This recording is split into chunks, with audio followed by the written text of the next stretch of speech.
Siapakah Abu Nawas? Tokoh yang dianggap badut namun juga dianggap ulama besar ini, Sufi.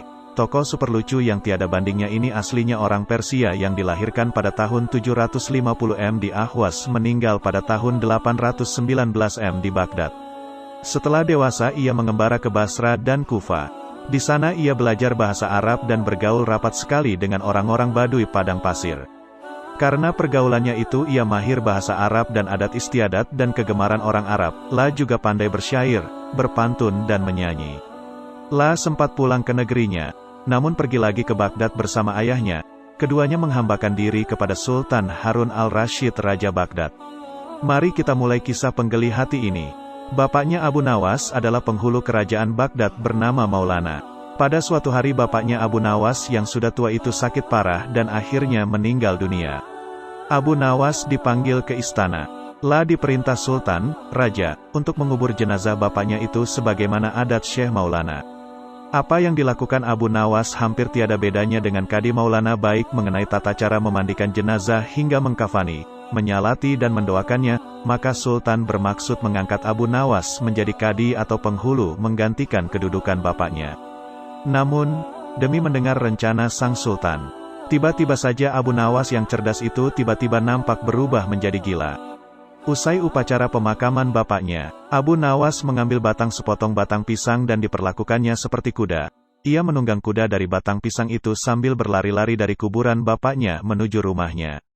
Orang yang melihat menjadi terheran-heran dibuatnya. Pada hari yang lain ia mengajak anak-anak kecil dalam jumlah yang cukup banyak untuk pergi ke makam bapaknya. Dan di atas makam bapaknya itu ia mengajak anak-anak bermain rebana dan bersuka cita. Kini semua orang semakin heran atas kelakuan Abu Nawas itu. Mereka menganggap Abu Nawas sudah menjadi gila karena ditinggal mati oleh bapaknya. Pada suatu hari ada beberapa orang utusan dari Sultan Harun al-Rashid datang menemui Abu Nawas. "Hai Abu Nawas, kau dipanggil Sultan untuk menghadap ke istana," kata wazir utusan Sultan. "Buat apa Sultan memanggilku? Aku tidak ada keperluan dengannya," jawab Abu Nawas dengan entengnya seperti tanpa beban. "Hai Abu Nawas, kau tidak boleh berkata seperti itu kepada rajamu. Hai wazir, kau jangan banyak cakap. Cepat ambil ini kudaku ini dan mandikan di sungai supaya bersih dan segar," kata Abu Nawas sambil menyodorkan sebatang pohon pisang yang dijadikan kuda-kudaan. Si wazir hanya geleng-geleng kepala melihat kelakuan Abu Nawas. "Abu Nawas, kau mau apa tidak menghadap Sultan?" kata wazir. "Katakan kepada rajamu." "Aku sudah tahu maka aku tidak mau," kata Abu Nawas. "Apa maksudnya Abu Nawas?" tanya wazir dengan rasa penasaran. "Sudah pergi sana, bilang saja begitu kepada rajamu," serga Abu Nawas sembari menyaruk debu dan dilempar ke arah si wazir dan teman-temannya. Si wazir segera menyingkir dari halaman rumah Abu Nawas. Mereka laporkan keadaan Abu Nawas yang seperti tak waras itu kepada Sultan Harun al-Rashid. Dengan geram Sultan berkata, "Kalian bodoh semua, hanya menghadapkan Abu Nawas kemari saja tak becus. Ayo pergi sana ke rumah Abu Nawas, bawa dia kemari dengan sukarela ataupun terpaksa." Si wazir segera mengajak beberapa prajurit istana, dan dengan paksa Abu Nawas dihadirkan di hadapan raja. Namun lagi-lagi di depan raja Abu Nawas berlaga pilon, bahkan tingkahnya ugal-ugalan tak selayaknya berada di hadapan seorang raja. Abu Nawas bersikaplah sopan, tegur Baginda. "Ya Baginda, tahukah Anda?" Tanda tanya petik 2. "Apa Abu Nawas?" Tanda tanya petik 2. "Baginda, terasi itu asalnya dari udang." "Kurang ajar kau menghinaku Nawas." "Tidak Baginda, siapa bilang udang berasal dari terasi?" Baginda merasa dilecehkan. Ia naik pitam dan segera memberi perintah kepada para pengawalnya. "Hajar dia, pukuli dia sebanyak 25 kali. Wah, Abu Nawas yang kurus kering itu akhirnya lemas tak berdaya dipukuli tentara yang bertubuh kekar. Usai dipukuli Abu Nawas disuruh keluar istana. Ketika sampai di pintu gerbang kota, ia dicegat oleh penjaga. "Hai Abu Nawas, tempo hari ketika kau hendak masuk ke kota ini kita telah mengadakan perjanjian. Masa kau lupa pada janjimu itu? Jika engkau diberi hadiah oleh Baginda maka engkau berkata, 'Aku bagi 2, engkau 1 bagian, aku 1 bagian.' Nah, sekarang mana bagianku itu? Hai penjaga pintu gerbang, apakah kau benar-benar menginginkan hadiah Baginda yang diberikan kepada tadi? Lia, tentu itu kan sudah merupakan perjanjian kita." "Baik, aku berikan semuanya, bukan hanya 1 bagian." "Wan, ternyata kau baik hati Abu Nawas. Memang harusnya begitu, kau kan sudah sering menerima hadiah dari Baginda. Tanpa banyak cakap lagi Abu Nawas mengambil sebatang kayu yang agak besar lalu orang itu dipukulinya sebanyak 25 kali. Tentu saja orang itu menjerit-jerit kesakitan dan menganggap Abu Nawas telah menjadi gila. Setelah penunggu gerbang kota itu kelengger Abu Nawas meninggalkannya begitu saja, ia terus melangkah pulang ke rumahnya. Sementara itu si penjaga pintu gerbang mengadukan nasibnya kepada Sultan Harun al-Rasyid. "Ya, Tuanku Syah Alam, ampun beribu ampun. Hamba datang kemari mengadukan Abu Nawas yang telah memukul hamba sebanyak 25 kali tanpa suatu kesalahan. Hamba mohon keadilan dari Tuanku Baginda." Baginda segera memerintahkan pengawal untuk memanggil Abu Nawas. Setelah Abu Nawas berada di hadapan Baginda ia ditanya, "Hai Abu Nawas, benarkah kau telah memukuli penunggu pintu gerbang kota ini sebanyak 25 kali pukulan?" Berkata Abu Nawas, "Ampun Tuanku, hamba melakukannya karena sudah sepatutnya dia menerima pukulan itu." "Apa maksudmu? Coba kau jelaskan sebab musababnya kau memukuli orang itu," tanya Baginda. "Tuanku," kata Abu Nawas, "hamba dan penunggu pintu gerbang ini telah mengadakan perjanjian bahwa jika hamba diberi hadiah oleh Baginda maka hadiah tersebut akan dibagi dua. Satu bagian untuknya, satu bagian untuk saya. Nah pagi tadi hamba menerima hadiah 25 kali pukulan, maka saya berikan pula hadiah 25 kali pukulan kepadanya." "Hai penunggu pintu gerbang, benarkah kau telah mengadakan perjanjian seperti itu dengan Abu Nawas?" tanya Baginda. "Benar Tuanku," jawab penunggu pintu gerbang. "Tapi hamba tiada mengira jika Baginda memberikan hadiah pukulan." "Hahaha dasar tukang peras, sekarang kena batunya kau," sahut Baginda. "Abu Nawas tiada bersalah, bahkan sekarang aku tahu bahwa penjaga pintu gerbang kota Baghdad adalah orang yang suka narget, suka memeras orang. Kalau kau tidak merubah kelakuan burukmu itu sungguh aku akan memecat dan menghukum kamu." "Ampun Tuanku," sahut penjaga pintu gerbang dengan gemetar. Abu Nawas berkata, "Tuanku, hamba sudah lelah, sudah mau istirahat, tiba-tiba diwajibkan hadir di tempat ini, padahal hamba tiada bersalah. Hamba mohon ganti rugi, sebab jatah waktu istirahat hamba sudah hilang karena panggilan Tuanku. Padahal besok hamba harus mencari nafkah untuk keluarga hamba." Sejenak Baginda melengak, terkejut atas protes Abu Nawas, namun tiba-tiba ia tertawa terbahak-bahak, "Hahaha, jangan khawatir Abu Nawas." Baginda kemudian memerintahkan bendahara kerajaan memberikan sekantong uang perak kepada Abu Nawas. Abu Nawas pun pulang dengan hati gembira. Tetapi sesampai di rumahnya Abu Nawas masih bersikap aneh dan bahkan semakin nyentrik seperti orang gila sungguhan. Pada suatu hari Raja Harun al-Rasyid mengadakan rapat dengan para menterinya. "Apa pendapat kalian mengenai Abu Nawas yang hendak kuangkat sebagai kadi?" Wazir atau perdana meneteri berkata, "Melihat keadaan Abu Nawas yang semakin parah otaknya, maka sebaiknya Tuanku mengangkat orang lain saja menjadi kadi." Menteri-menteri yang lain juga mengutarakan pendapat yang sama. "Tuanku, Abu Nawas telah menjadi gila karena itu dia tak layak menjadi kadi." "Baiklah, kita tunggu dulu sampai 21 hari, karena bapaknya baru saja mati. Jika tidak sembuh-sembuh juga bolehlah kita mencari kadi yang lain saja." Setelah lewat 1 bulan Abu Nawas masih dianggap gila, maka Sultan Harun al-Rasyid mengangkat orang lain menjadi kadi atau penghulu kerajaan Baghdad.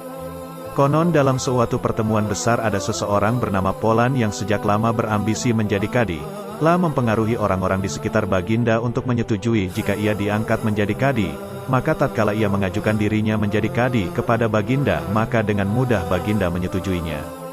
Begitu mendengar Polan diangkat menjadi kadi maka Abu Nawas mengucapkan syukur kepada Tuhan. "Alhamdulillah aku telah terlepas dari balak yang mengerikan. Tapi, sayang sekali kenapa harus Polan yang menjadi kadi, kenapa tidak yang lain saja?" Mengapa Abu Nawas bersikap seperti orang gila? Ceritanya begini, pada suatu hari ketika ayahnya sakit parah dan hendak meninggal dunia ia panggil Abu Nawas untuk menghadap. Abu Nawas pun datang mendapati bapaknya yang sudah lemah lunglai. Berkata bapaknya, "Hai anakku, aku sudah hampir mati. Sekarang ciumlah telinga kanan dan telinga kiriku." Abu Nawas segera menuruti permintaan terakhir bapaknya. Lah cium telinga kanan bapaknya, ternyata berbau harum, sedangkan yang sebelah kiri berbau sangat busuk. "Bagaimana anakku, sudah kau cium?" "Benar bapak, ceritakan dengan sejujurnya, baunya kedua telingaku in." "Aduh pak, sungguh mengherankan, telinga bapak yang sebelah kanan berbau harum sekali. Tapi, yang sebelah kiri kok baunya amat busuk." "Hai anakku Abu Nawas, tahukah apa sebabnya bisa terjadi begini? Wahai bapakku, cobalah ceritakan kepada anakmu ini." Berkata Syekh Maulana, "Pada suatu hari datang dua orang mengadukan masalahnya kepadaku. Yang seorang aku dengarkan keluhannya, tapi yang seorang lagi karena aku tak suaka maka tak dengar pengaduannya. Inilah resiko menjadi kadi, penghulu. Jika kelak kau suka menjadi kadi maka kau akan mengalami hal yang sama. Namun jika kau tidak suka menjadi kadi maka buatlah alasan yang masuk akal agar kau tidak dipilih sebagai kadi oleh Sultan Harun al-Rasyid. Tapi tak bisa tidak, Sultan Harun al-Rasyid pastilah tetap memilihmu sebagai kadi." Nan, itulah sebabnya Abu Nawas pura-pura menjadi gila, hanya untuk menghindarkan diri agar tidak diangkat menjadi kadi. Seorang kadi atau penghulu pada masa itu kedudukannya seperti hakim yang memutus suatu perkara. Walaupun Abu Nawas tidak menjadi kadi, namun dia sering diajak konsultasi oleh sang raja untuk memutus suatu perkara. Bahkan ia kerap kali dipaksa datang ke istana hanya sekedar untuk menjawab pertanyaan baginda raja yang aneh-aneh dan tidak masuk akal. Pada suatu sore, ketika Abu Nawas sedang mengajar murid-muridnya, ada dua orang tamu datang ke rumahnya. Yang seorang adalah wanita tua penjual kahwa, sedang satunya lagi adalah seorang pemuda berkebangsaan Mesir. Wanita tua itu berkata beberapa patah kata kemudian diteruskan dengan si pemuda Mesir. Setelah mendengar pengaduan mereka, Abu Nawas menyuruh murid-muridnya menutup kitab mereka. "Sekarang pulanglah kalian, ajak teman-teman kalian datang kepadaku pada malam hari ini sambil membawa cangkul, penggali, kapak dan martil serta batu." Murid-murid Abu Nawas merasa heran, namun mereka begitu patuh kepada Abu Nawas. Dan mereka merasa yakin gurunya selalu berada membuat kejutan dan berdeva di pihak yang benar. Pada malam harinya, mereka datang ke rumah Abu Nawas dengan membawa peralatan yang diminta oleh Abu Nawas. Berkata Abu Nawas, "Hai kalian semua, pergilah malam hari ini untuk merusak Tuan Kadi yang baru jadi." "Hah, merusak rumah Tuan Kadi?" gumam semua muridnya keheranan. "Apa, kalian jangan ragu, laksanakan saja perintah gurumu ini," kata Abu Nawas menghapus keraguan murid-muridnya. "Barang siapa yang mencegahmu, jangan kau pedulikan, terus pecahkan saja rumah Tuan Kadi yang baru. Siapa yang bertanya, katakan saja aku yang menyuruh merusak. Barang siapa yang hendak melempar kalian, maka pukullah mereka dan imparilah dengan batu." Habis berkata demikian, murid-murid Abu Nawas bergerak ke arah Tuan Kadi. Laksana demonstran mereka berteriak-teriak menghancurkan rumah Tuan Kadi. Orang-orang kampung merasa heran melihat kelakukan mereka. Lebih-lebih ketika tanpa basa-basi lagi mereka langsung merusak rumah tua Kadi. Orang-orang kampung itu berusaha mencegah perbuatan mereka, namun karena jumlah murid-murid Abu Nawas terlalu banyak maka orang-orang kampung tak berani mencegah. Melihat banyak orang merusak rumahnya, Tuan Kadi segera keluar dan bertanya, "Siapa yang menyuruh kalian merusak rumahku?" Murid-murid itu menjawab, "Guru kami Tuan Abu Nawas yang menyuruh kami." Habis menjawab begitu mereka bukannya berhenti malah terus menghancurkan rumah Tuan Kadi hingga rumah itu roboh dan rata dengan tanah. Tuan Kadi hanya bisa marah-marah karena tidak orang yang berani membelanya. "Dasar Abu Nawas provokator, orang gila. Besok pagi aku akan melaporkannya kepada Baginda." Benar, esok harinya Tuan Kadi mengadukan kejadian semalam sehingga Abu Nawas dipanggil menghadap Baginda.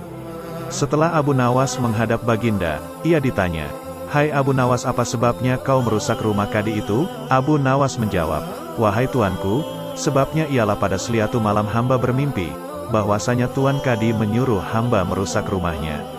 Sebab rumah itu tidak cocok baginya, ia menginginkan rumah yang lebih bagus lagi. Ya, karena mimpi itu maka hamba merusak rumah Tuan Kadi." Baginda berkata, "Hai Abu Nawas, bolehkah hanya karena mimpi sebuah perintah dilakukan? Hukum dari negeri mana yang kau pakai itu?" Dengan tenang Abu Nawas menjawab, "Hamba juga memakai hukum Tuan Kadi yang baru ini tuanku." Mendengar perkataan Abu Nawas, seketika wajah Tuan Kadi menjadi pucat. Lah terdiam 1000 bahasa. "Hai Kadi, benarkah kau mempunyai hukum seperti itu?" tanya Baginda. Tapi Tuan Kadi tiada menjawab. Wajahnya nampak pucat, tubuhnya gemetaran karena takut. "Abu Nawas, jangan membuatku pusing. Jelaskan kenapa ada peristiwa seperti ini," perintah Baginda. "Baiklah." Abu Nawas tetap tenang. "Baginda, beberapa hari yang lalu ada seorang pemuda Mesir datang ke negeri Baghdad ini untuk berdagang sambil membawa harta yang banyak sekali. Pada suatu malam ia bermimpi kawin dengan anak Tuan Kadi dengan mahar, mas kawin, sekian banyak. Ini hanya mimpi Baginda. Tetapi Tuan Kadi yang mendengar kabar itu langsung mendatangi si pemuda Mesir dan meminta mahar anaknya. Tentu saja pemuda Mesir itu tak mau membayar mahar hanya karena mimpi. Nah, disinilah terlihat arogansi Tuan Kadi. Ia ternyata merampas semua harta benda milik pemuda Mesir sehingga pemuda itu menjadi seorang pengemis gelandangan dan akhirnya ditolong oleh wanita tua penjual kahwa. Baginda terkejut mendengar penuturan Abu Nawas, tapi masih belum percaya 100%. Maka ia memerintahkan Abu Nawas agar memanggil si pemuda Mesir. Pemuda Mesir itu memang sengaja disuruh Abu Nawas menunggu di depan istana. Jadi mudah saja bagi Abu Nawas memanggil pemuda itu ke hadapan Baginda. Berkata Baginda Raja, "Hai anak Mesir, ceritakanlah hal ihwal dirimu sejak engkau datang ke negeri ini." Ternyata cerita pemuda Mesir itu sama dengan cerita Abu Nawas. Bahkan pemuda itu juga membawa saksi yaitu Patua pemilik tempat kos dia menginap. Kurang ajar, ternyata aku telah mengangkat seorang kadi yang bejat moralnya. Baginda sangat murka. Kadi yang baru itu dipecat dan seluruh harta bendanya dirampas dan diberikan kepada si pemuda Mesir. Setelah perkara selesai, kembalilah si pemuda Mesir itu dengan Abu Nawas pulang ke rumahnya. Pemuda Mesir itu hendak membalas kebaikan Abu Nawas. Berkata Abu Nawas, "Janganlah engkau memberiku barang sesuatu pun kepadaku. Aku tidak akan menerimanya sedikit pun jua." Pemuda Mesir itu betul-betul mengagumi Abu Nawas. Ketika ia kembali ke negeri Mesir, ia menceritakan tentang kehebatan Abu Nawas itu kepada penduduk Mesir sehingga nama Abu Nawas menjadi sangat terkenal. Abu Nawas hanya tertunduk sedih mendengarkan penuturan istrinya. Tadi pagi beberapa pekerja kerajaan atas Titan langsung Baginda Raja membongkar rumah dan terus menggali tanpa bisa dicegah. Kata mereka tadi malam Baginda bermimpi bahwa di bawah rumah Abu Nawas terpendam emas dan permata yang tak ternilai harganya. Tetapi setelah mereka terus menggali ternyata emas dan permata itu tidak ditemukan. Dan Baginda juga tidak meminta maaf kepada Abu Nawas. Apabila mengganti kerugian, inilah yang membuat Abu Nawas memendam dendam. Lama Abu Nawas memeras otak, namun belum juga ia menemukan muslihat untuk membalas Baginda. Makanan yang dihidangkan oleh istrinya tidak dimakan karena nafsu makannya lenyap. Malam pun tiba, namun Abu Nawas tetap tidak beranjak. Keesokan hari Abu Nawas melihat lalat-lalat mulai menyerbu makanan Abu Nawas yang sudah basi. La tiba-tiba tertawa riang. "Tolong ambilkan kain penutup untuk makananku dan sebatang besi." Abu Nawas berkata kepada istrinya. "Untuk apa?" tanya istrinya heran. "Membalas Baginda Raja," kata Abu Nawas singkat. Dengan muka berseri-seri Abu Nawas berangkat menuju istana. Setiba di istana Abu Nawas membungkuk hormat dan berkata, "Ampun tuanku. Hamba menghadap tuanku Baginda hanya untuk mengadukan perlakuan tamu-tamu yang tidak diundang. Mereka memasuki rumah hamba tanpa izin dari hamba dan berani memakan makanan hamba." "Siapakah tamu-tamu yang tidak diundang itu wahai Abu Nawas?" sergap Baginda kasar. "Lalat-lalat ini, tuanku," kata Abu Nawas sambil membuka penutup piringnya.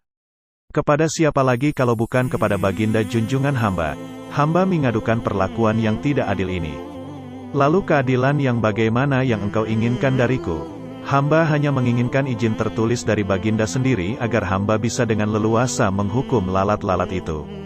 Baginda Raja tidak bisa mengelakkan diri menotak permintaan Abu Nawas karena pada saat itu para menteri sedang berkumpul di istana. Maka dengan terpaksa Baginda membuat surat izin yang isinya memperkenankan Abu Nawas memukul lalat-lalat itu dimanapun mereka hinggap. Tanpa menunggu perintah Abu Nawas mulai mengusir lalat-lalat di piringnya hingga mereka terbang dan hinggap di sana-sini. Dengan tongkat besi yang sudah sejak tadi dibawanya dari rumah, Abu Nawas mulai mengejar dan memukuli lalat-lalat itu. Ada yang hinggap di kaca. Abu Nawas dengan leluasa memukul kaca itu hingga hancur, kemudian vas bunga yang indah, kemudian giliran patung hias sehingga sebagian dari istana dan perabotannya remuk diterjang tongkat besi Abu Nawas. Bahkan Abu Nawas tidak merasa malu memukul lalat yang kebetulan hinggap di tempayan Baginda Raja. Baginda Raja tidak bisa berbuat apa-apa kecuali menyadari kekeliruan yang telah dilakukan terhadap Abu Nawas dan keluarganya. Dan setelah merasa puas, Abu Nawas mohon diri. Barang-barang kesayangan Baginda banyak yang hancur. Bukan hanya itu saja, Baginda juga menanggung rasa malu. Kini ia sadar betapa kelirunya berbuat semena-mena kepada Abu Nawas. Abu Nawas yang nampak lucu dan sering menyenangkan orang itu ternyata bisa berubah menjadi garang dan ganas serta mampu membalas dendam terhadap orang yang mengusiknya. Abu Nawas pulang dengan perasaan lega. Istrinya pasti sedang menunggu di rumah untuk mendengarkan cerita apa yang dibawa dari istana. Sejak peristiwa penghancuran barang-barang di istana oleh Abu Nawas yang dilegalisir oleh Baginda, sejak saat itu pula Baginda ingin menangkap Abu Nawas untuk dijebloskan ke penjara. Sudah menjadi hukum bagi siapa saja yang tidak sanggup melaksanakan titah Baginda, maka tak disangsikan lagi ia akan mendapat hukuman. Baginda tahu 18 Abu Nawas amat takut kepada beruang. Suatu hari Baginda memerintahkan prajuritnya menjemput Abu Nawas agar bergabung dengan rombongan Baginda Raja Harun al-Rasyid berburu beruang. Abu Nawas merasa takut dan gemetar tetapi ia tidak berani menolak perintah Baginda. Dalam perjalanan menuju ke hutan, tiba-tiba cuaca yang cerah berubah menjadi mendung. Baginda memanggil Abu Nawas. Dengan penuh rasa hormat Abu Nawas mendekati Baginda. "Tahukah mengapa engkau aku panggil?" tanya Baginda tanpa sedikit pun senyum di wajahnya. "Ampun tuanku, hamba belum tahu," kata Abu Nawas. "Kau pasti tahu bahwa sebentar lagi akan turun hujan. Hutan masih jauh dari sini. Kau kuberi kuda yang lamban. Sedangkan aku dan pengawal-pengawalku akan menunggang kuda yang cepat. Nanti pada waktu santap siang kita berkumpul di tempat peristirahatanku. Bila hujan turun kita harus menghindarinya dengan cara kita masing-masing agar pakaian kita tetap kering. Sekarang kita berpencar," Baginda menjelaskan. Kemudian Baginda dan rombongan mulai bergerak. Abu Nawas kini tahu Baginda akan menjebaknya. Lah harus mencari akal. Dan ketika Abu Nawas sedang berpikir, tiba-tiba hujan turun. Begitu hujan turun Baginda dan rombongan segera memacu kuda untuk mencapai tempat perlindungan yang terdekat. Tetapi karena derasnya hujan, Baginda dan para pengawalnya basah kuyup. Ketika santap siang tiba Baginda segera menuju tempat peristirahatan. Belum sempat baju Baginda dan para pengawalnya kering, Abu Nawas datang dengan menunggang kuda yang lamban. Baginda dan para pengawal terperangah karena baju Abu Nawas tidak basah. Padahal dengan kuda yang paling cepat pun tidak bisa mencapai tempat berlindung yang paling dekat. Pada hari kedua Abu Nawas diberi kuda yang cepat yang kemarin ditunggangi Baginda Raja. Kini Baginda dan para pengawal-pengawalnya mengendarai kuda-kuda yang lamban. Setelah Abu Nawas dan rombongan kerajaan berpencar, hujan pun turun seperti kemarin. Malah hujan hari ini lebih deras daripada kemarin. Baginda dan pengawalnya langsung basah kuyup karena kuda yang ditunggangi tidak bisa berlari dengan kencang. Ketika saat bersantap siang tiba, Abu Nawas tiba di tempat peristirahatan lebih dahulu dari Baginda dan pengawalnya. Abu Nawas menunggu Baginda Raja. Selang beberapa saat Baginda dan para pengawalnya tiba dengan pakaian yang basah kuyup. Melihat Abu Nawas dengan pakaian yang tetap kering Baginda jadi penasaran. Beliau tidak sanggup lagi menahan keingintahuan yang selama ini disembunyikan. "Terus terang bagaimana caranya menghindari hujan, wahai Abu Nawas?" tanya Baginda. "Mudah tuanku yang mulia," kata Abu Nawas sambil tersenyum. "Sedangkan aku dengan kuda yang cepat tidak sanggup mencapai tempat berteduh terdekat. Apalagi dengan kuda yang lamban ini," kata Baginda.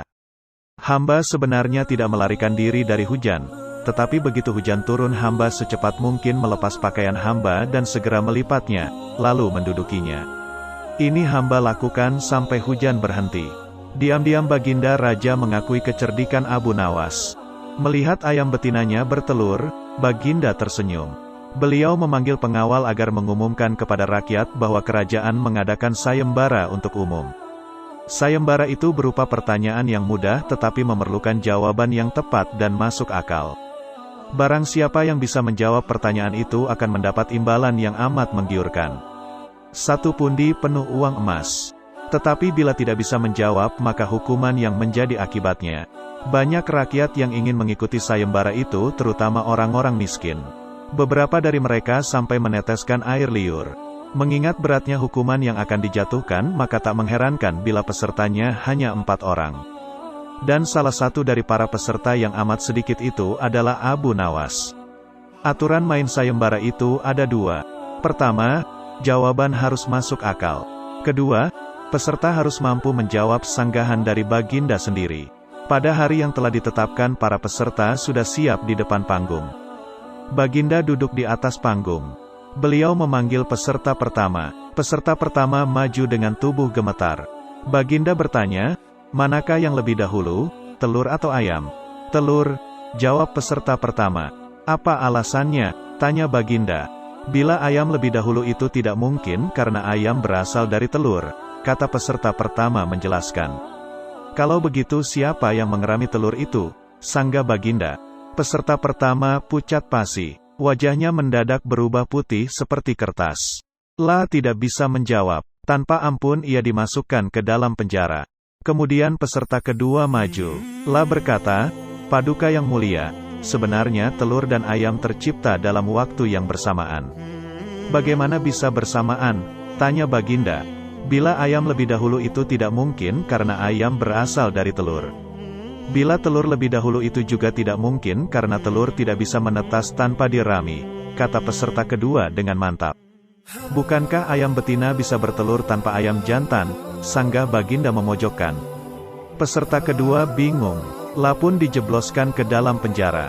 Lalu giliran peserta ketiga. La berkata, Tuanku yang mulia, sebenarnya ayam tercipta lebih dahulu daripada telur. Sebutkan alasanmu, kata Baginda. Menurut hamba, yang pertama tercipta adalah ayam betina, kata peserta ketiga meyakinkan. Lalu bagaimana ayam betina bisa beranak pinak seperti sekarang? Sedangkan ayam jantan tidak ada, kata Baginda memancing. Ayam betina bisa bertelur tanpa ayam jantan. Telur dirami sendiri, lalu menetas dan menurunkan anak ayam jantan. Kemudian menjadi ayam jantan dewasa dan mengawini induknya sendiri. Peserta ketiga berusaha menjelaskan. Bagaimana bila ayam betina mati sebelum ayam jantan yang sudah dewasa sempat mengawininya? Peserta ketiga pun tidak bisa menjawab sanggahan Baginda. Ia pun dimasukkan ke penjara. Kini tiba giliran Abu Nawas. La berkata, yang pasti adalah telur dulu, baru ayam. Coba terangkan secara logis. Kata Baginda ingin tahu, ayam bisa mengenal telur.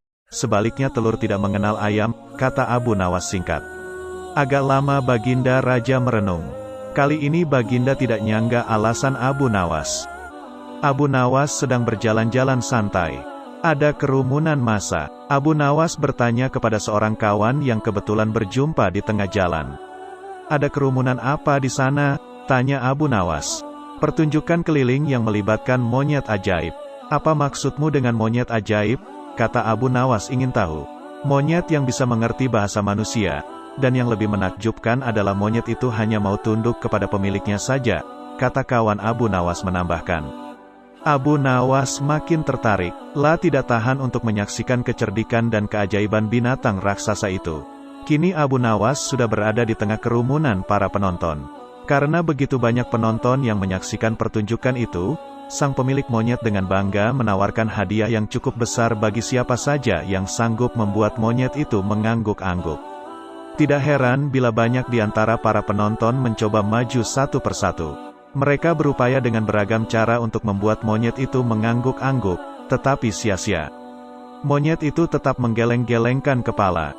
Melihat kegigihan monyet itu, Abu Nawas semakin penasaran. Hingga ia maju untuk mencoba.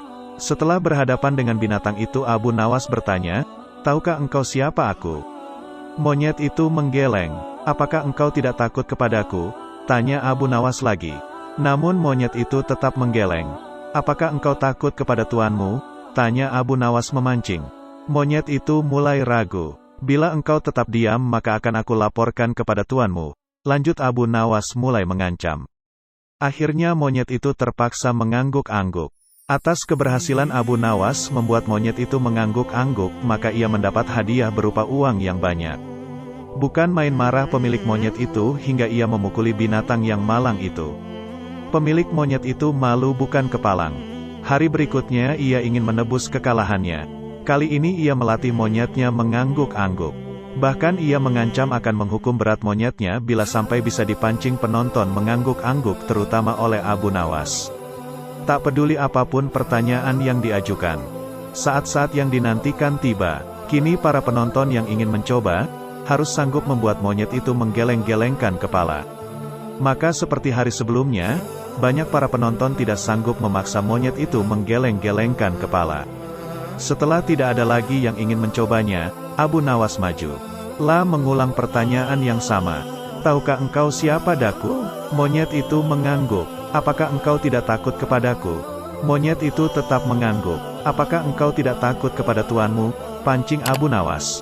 Monyet itu tetap mengangguk karena binatang itu lebih takut terhadap ancaman tuannya daripada Abu Nawas. Akhirnya Abu Nawas mengeluarkan bungkusan kecil berisi balsam panas. Tahukah engkau apa guna balsam ini? Monyet itu tetap mengangguk. Baiklah, bolehkah ku gosok selangkangmu dengan balsam? Monyet itu mengangguk. Lalu Abu Nawas menggosok selangkang binatang itu. Tentu saja monyet itu merasa agak kepanasan dan mulai panik. Kemudian Abu Nawas mengeluarkan bungkusan yang cukup besar. Bungkusan itu juga berisi balsam. Maukah engkau bila balsam ini kuhabiskan untuk menggosok selangkangmu? Abu Nawas mulai mengancam. Monyet itu mulai ketakutan. Dan rupanya ia lupa ancaman tuannya sehingga ia terpaksa menggeleng-gelengkan kepala sambil mundur beberapa langkah. Abu Nawas dengan kecerdikan dan akalnya yang licin mampu memenangkan sayembara meruntuhkan kegigihan monyet yang dianggap cerdik. Ah, jangankan seekor monyet, manusia paling pandai saja bisa dikecoh Abu Nawas. Masya Allah, sebuah kisah yang mudah-mudahan bisa menjadi ibroh untuk kita. Jangan lupa berikan komentar Anda dan subscribe channel ini, agar nanti bisa mendapat kisah-kisah menarik lainnya. Sampai jumpa, wassalamualaikum warahmatullahi wabarakatuh.